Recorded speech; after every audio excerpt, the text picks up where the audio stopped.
에서 1장 23절에서 29절 말씀입니다. 만일 너희가 믿음에 거하고 터 위에 굳게 서서 너희 들은 바 복음의 소망에서 흔들리지 아니하면 그리하리라. 이 복음은 천하 만민에게 전파된 바요 나 바울은 이 복음의 일꾼이 되었노라. 나는 이제 너희를 위하여 받는 괴로움을 기뻐하고 그리스도의 남은 고난을 그의 몸된 교회를 위하여 내 육체에 채우노라. 내가 교회의 일꾼 된 것은 하나님이 너희를 위하여 내게 주신 직분을 따라 하나님의 말씀을 이루려 함이니라. 이 비밀은 만세와 만대로부터 감추어졌던 것인데 이제는 그의 성도들에게 나타났고 하나님이 그들로 하여금 이 비밀의 영광이 이방인 가운데 얼마나 풍성한지를 알게 하려 하심이라. 이 비밀은 너희 안에 계신 그리스도시니 곧 영광의 소망이니라. 우리가 그를 전파하여 각 사람을 권하고 모든 지혜로 각 사람을 가르침은 각 사람을 그리스도 안에서 완전한 자로 세우려 함이니 이를 위하여 나도 내 속에서 능력으로 역사하시는 이의 역사를 따라 힘을 다하여 수고하노라. 아멘. 할렐루야. 오늘도 좋은 날입니다. 골로새서 1장 23절에서 29절 말씀 묵상입니다. 오늘은 복음의 일꾼이라는 제목으로 말씀을 나누도록 하겠습니다. 우리가 권투 경기를 보면 아나운서가 이렇게 말하는 것을 듣게 됩니다. 저런 잽은 아무리 맞아도 소용이 없습니다. 왜 그렇게 말할까요? 주먹에 무게가 실리지 않았다는 것입니다. 온몸에 체중을 실어서 힘껏 쳐야 상대방에게 큰 타격을 주는 것입니다. 우리는 이 점을 놓치지 말아야 합니다. 우리가 무슨 말을 하든지 거기에다 내 무게를 실어야 합니다. 내 인격을 실어야 합니다. 내 운명을 걸어야 합니다.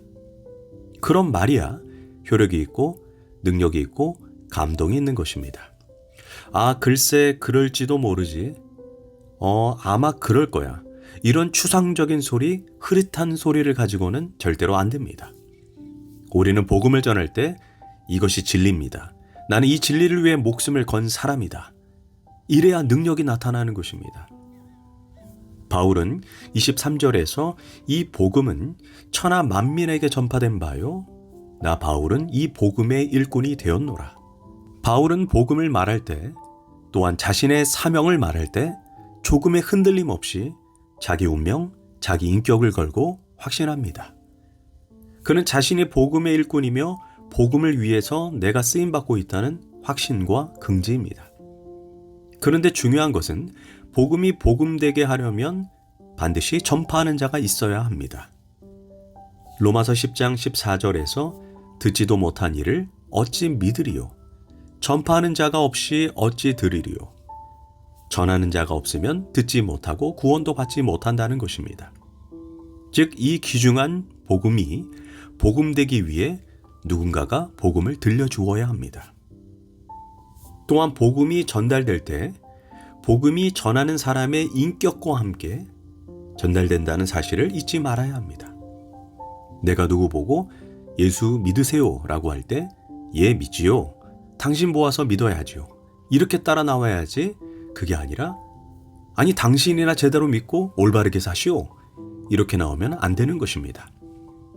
복음은 말로만 전하는 것이 아닙니다. 평상시에 우리의 인격이, 우리의 성품이, 우리의 행위를 통해 복음이 전해진다는 사실을 잊지 말아야 합니다. 이제 24절에서 바울은 나는 이제 너희를 위하여 받는 괴로움을 기뻐하고 라고 말합니다. 즉 자신이 복음과 교회를 위해 고난을 받았지만 그것이 참으로 기쁘다는 것입니다. 상대방을 위해 당하는 고난을 기뻐할 때 그것을 우리는 사랑이라고 표현합니다.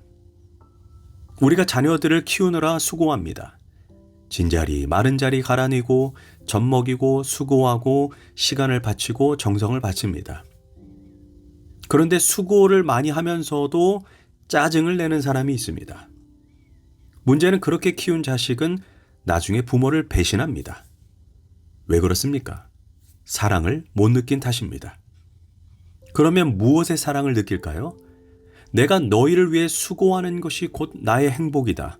너를 위해 수고하는 것이 내 영광이다. 이것이 얼굴빛을 통해, 말을 통해, 생활을 통해 증거되어야 합니다. 어느 가정의 목사님이 신방을 갔는데 그 집 지하실에 장난감이 가득합니다. 그래서 그 집 아이들에게 너희들은 참 행복하겠다. 이렇게 장난감이 많으니 얼마나 좋겠냐? 라고 했더니 애들이 하는 말이 단호하게 아니에요 라고 말을 합니다. 무슨 소리냐? 라고 목사님이 묻자 우리는 알고 있어요. 엄마 아빠가 자기네끼리 놀러 갈 때 우리를 떼놓으려고 사다 준 거예요. 즉 아버지 어머니가 아이들을 귀찮게 여기고 있다는 것이 아이들에게 전달된 것입니다. 장난감을 아무리 사다 주어도 아무리 잘해 주어도 사랑을 전혀 못 느끼고 있습니다. 수고하고 희생한 후에 기뻐하지 않으면 절대로 사랑이 아닙니다. 바울은 지금 내가 너희들과 복음 때문에 당한 수고가 참으로 기쁘다는 것입니다. 실제로 바울은 이방인에게 복음을 전파하면서 수많은 시험과 환난과 박해와 핍박을 당했습니다. 그러나 복음과 너희들의 영적 성장을 위해 내가 쓰임받고 있다는 그 사실로 인해 고난도 핍박도 감사하다라고 말을 하고 있는 것입니다. 우리는 바울을 통해 하나님의 일을 하는 사람의 모습이 어때야 하는지를 배우게 됩니다. 특별히 바울은 25절에서 내가 교회의 일꾼이 된 것은 하나님이 내게 주신 직분을 따라라고 말합니다. 여기에서 내게 주신 직분을 따라가 원어로 내게 주신 경륜을 따라입니다. 여기에서 경륜은 하나님의 섭리, 하나님의 계획을 의미합니다. 우리가 기억해야 합니다. 하나님의 위대한 경륜 속에 있는 나 자신을 발견한 사람은 절대로 실망하지 않습니다. 이것이 믿음입니다. 즉 하나님의 위대한 계획, 경륜, 그 속에 바울이 있다는 것입니다. 내게 주신 경륜을 따라 내가 이방인의 사도가 되었다는 것입니다. 그러면서 26절과 27절에서 이렇게 말합니다. 이 비밀은 만세와 만대로부터 감추어졌던 것인데 그 비밀은 너희 안에 계신 그리스도시니 곧 영광의 소망이니라. 여기에서 만세와 만대는 구약 시대를 의미합니다. 구약에는 복음이 감추어져 있습니다. 예언되었고 예표로 그림자로 나타나고 상징으로 나타납니다. 가령 예를 들어 출애굽의 역사는 즉 구원의 예표입니다. 소와 양을 잡아서 하나님 앞에 제사를 드립니다. 이는 예수님의 속죄의 예표입니다. 또한 선지자들이 메시아가 나올 것을 예언했습니다. 어린 양의 피를 좌우 문설주에 발랐더니 죽음의 사자가 넘어갔습니다. 이는 십자가의 예표입니다. 이처럼 복음이 감추어져 있었습니다. 그러나 이제 예수 그리스도로 말미암아 복음이 확실히 드러나게 된 것입니다. 그리고 이 시점에 바울이 태어나고 바울이 복음의 일꾼이 된 것입니다. 얼마나 놀라운 일입니까? 바울이 구약시대에 태어났다면 이렇게 쓰임을 받을 수 있었겠습니까? 바울은 예수 그리스도가 오신 바로 그 시간, 그 복음이 이방인에게 전파되어야 할 결정적인 시간에 내가 쓰임받고 있다는 그 위대한 경륜에 감격하고 있습니다.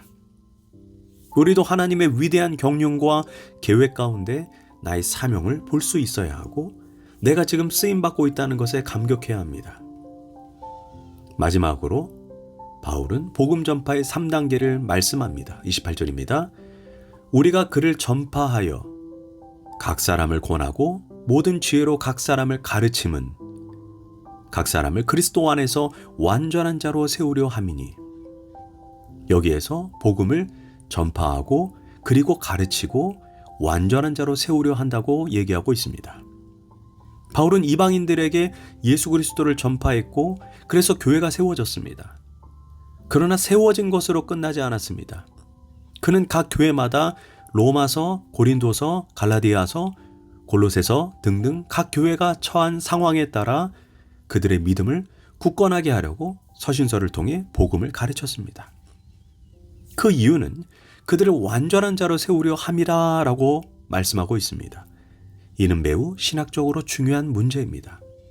첫째는 구원, 죄사함을 받는 것이고 둘째는 온전하게 만드는 것입니다. 즉 성화를 위해 노력하는 것입니다. 다시 말해서 영혼만 구원받는 것이 아닙니다. 그들의 생각, 그들의 지성, 그들의 감성, 그들의 성품, 심지어 육체도 구원을 받는 것입니다. 그것이 온전한 것입니다. 가령 어떤 사람이 예수를 믿기는 하는데 아직 술을 못 끊습니다. 그리고 죽었습니다. 천당은 갑니다. 그러나 온전하지 못합니다. 어떤 사람은 믿는데 성질이 싸납습니다. 그렇다고 지옥을 가는 것은 않겠지만 인격이 아직 덜 되었습니다. 어떤 사람은 교회는 나옵니다. 그런데 마음은 원이로되 육신이 연약해서 자꾸 죄에 넘어집니다. 아직도 의지가 구원을 받지 못했습니다. 어떤 사람은 아직도 옛사람의 모습을 벗지 못해서 육체가 구원을 받지 못했습니다. 그러니까 영혼만 구원받는 것이 아니라 그의 삶도, 그의 인격도, 그의 성품도 온전히 하나님 믿는 백성답게 변하는 것, 이것이 그리스도 안에서 완전한 자로 세우는 것입니다. 이것이 바울이 말하는 온전한 자로 세우는 구원입니다. 그저 천당 가는 것만이 구원이 아닙니다. 인격 전체, 생활 전체, 가치관의 전체, 세계관의 전체가 구원을 받아야 합니다. 바울은 이를 위해 지금 자신이 수고하고 있다는 것입니다. 29절입니다. 이를 위해 나도 내 속에 능력으로 역사하시는 이의 역사를 따라 힘을 다하여 수고하노라. 자신이 최선을 다하고 수고하고 있다는 것입니다. 그러나 자신 속에 역사하시는 성령님이 함께 하셔야 자신의 수고가 헛되지 않고 열매를 맺을 수 있다는 것입니다. 성령의 역사 없이 인간의 수단과 방법, 지혜로는 열매를 맺지 못합니다. 우리는 복음의 일꾼으로 이 점을 놓치지 말아야 합니다.